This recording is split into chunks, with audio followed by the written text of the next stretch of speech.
At the worst moment of my life, my husband sided with his mother instead of me. In response, I left him a handwritten note. My husband Mark 35M and I 30 had been married for 5 years, and up until that point I believed our relationship was solid. Sure, we had our disagreements, but we always found a way to work through them. However, everything changed when his mother, Sandra, came to stay with us. Sandra was a force to be reckoned with. She was strong-willed, opinionated, and had a way of making you feel small with just a glance. From the moment she stepped into our home, I could feel the tension building. She was critical of everything I did, from the way I cooked to the way I cleaned. At first, I tried to brush it off, thinking she just needed time to adjust. But as the days turned into weeks, her behavior became more unbearable. One evening, after a particularly trying day, Sandra made a snide comment about my career. I worked as a freelance graphic designer, and she thought it was a waste of time. "You should get a real job," she said, her tone dripping with disdain. "Something with stability and a steady paycheck. Not this hobby."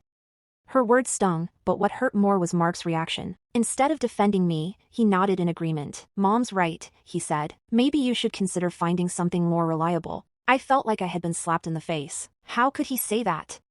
He knew how hard I worked and how much I loved what I did. I expected him to stand up for me, to tell his mother that she was out of line, but instead, he sided with her. I felt betrayed and alone. Over the next few days, things went from bad to worse. Sandra's criticisms became more frequent and harsher. She found fault in everything I did, and Mark continued to take her side. I tried to talk to him about it, but he brushed me off, saying I was overreacting. "She's just trying to help," he said. "You need to stop being so sensitive." I reached my breaking point one evening after dinner. Sandra had made yet another derogatory comment about my cooking, and Mark had, once again, agreed with her. I couldn't take it anymore. I excused myself from the table and went upstairs to our bedroom. I sat on the edge of the bed, tears streaming down my face. How had things gotten so bad? How had the man I loved become a stranger? I knew I couldn't stay in that environment any longer. It was toxic, and it was tearing me apart. I needed to get away, to clear my head and figure out what to do next. So, I made a decision. I would leave, but not without leaving Mark a note to explain why. I found a piece of paper and a pen and began to write. I poured my heart out, telling him how much his betrayal had hurt me and how I couldn't stay in a place where I felt so unloved and unappreciated. I told him that I needed time to think and that I hoped he would take this time to reflect on his actions as well. When I finished, I folded the note and placed it on his pillow. I packed a small bag with some clothes and essentials and quietly left the house. I didn't know where I was going, but I knew I needed to get away. I ended up at a small bed and breakfast on the outskirts of town. It was a cozy place, with a warm and welcoming atmosphere. The owner, a kind woman named Alice, took one look at me and knew I needed a friend. She didn't pry, but she offered a listening ear if I wanted to talk. Over the next few days, I found solace in the quiet of the B&B. I spent my days walking in the nearby woods, trying to make sense of my feelings and figure out what to do next. One evening, as I sat by the fireplace in the common room, Alice joined me.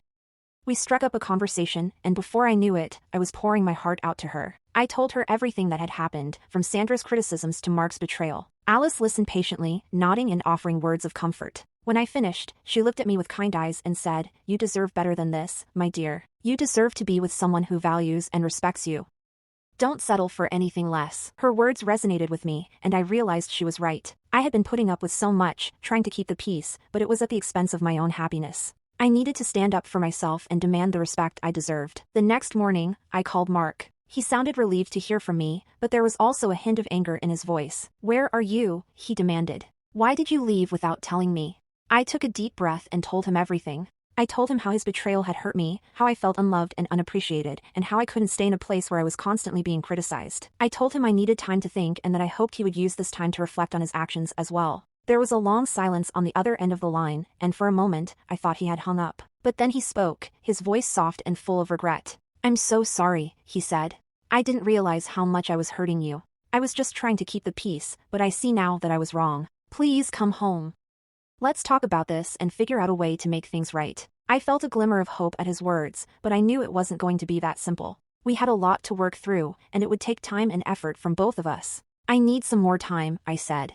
"I need to make sure that things will really change, but I'm willing to try if you are." Over the next few weeks, Mark and I had many long conversations. He apologized repeatedly for his actions and promised to make a genuine effort to change. He talked to Sandra and set clear boundaries, telling her that her behavior was unacceptable and that she needed to respect me. It wasn't easy, and there were many difficult moments, but slowly, things began to improve. I returned home after a month, and although it was still challenging, I could see that Mark was trying. Sandra's visits became less frequent, and when she did come, she was more respectful. Mark and I went to couples counseling, and it helped us to rebuild our relationship and learn better ways to communicate. Looking back, that period was the worst moment of my life, but it was also a turning point. It forced me to stand up for myself and demand the respect I deserved. It made me realize that I was stronger than I thought and that I didn't have to put up with being treated poorly. Mark and I still have our challenges, but we're in a much better place now. And if there's one thing I've learned, it's that sometimes, you have to go through the worst to get to the best.